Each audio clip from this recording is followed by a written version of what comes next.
Single string finger exercise খুব গুরুত্বপূর্ণ। তো সি মেজর স্কেল সিঙ্গেল স্ট্রিংয়ে যদি আমরা প্র্যাকটিস করি তাহলে সা এখানে, রে এখানে, গা এখানে, মা এখানে, তারপরে হোল স্টেপ পরে পা, হোল স্টেপ পরে ধা, হোল স্টেপ পরে নি, হাফ স্টেপ পরে সা।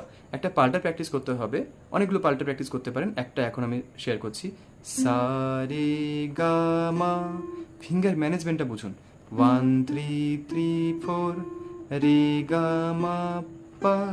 দেখুন এখানে আছে 1 1 3, সরি 1 1 2 4, অথবা করতে পারেন 1 3 4 4, লে সা রে গা মা, রে গা মা পা। আমি ওয়ানটাকে টেনে নিয়ে এলাম, রে গা মা পা। তারপরে দেখুন গা মা পা ধা, ধা এখানে টানতে পারলাম, তাহলে গা মা পা ধা, গা মা পা 1 2 4, তারপরে 4, তারপরে এখানে মা পা ধা নি সা। তাহলে এই ম্যানেজমেন্ট ফিঙ্গারটা বুঝতে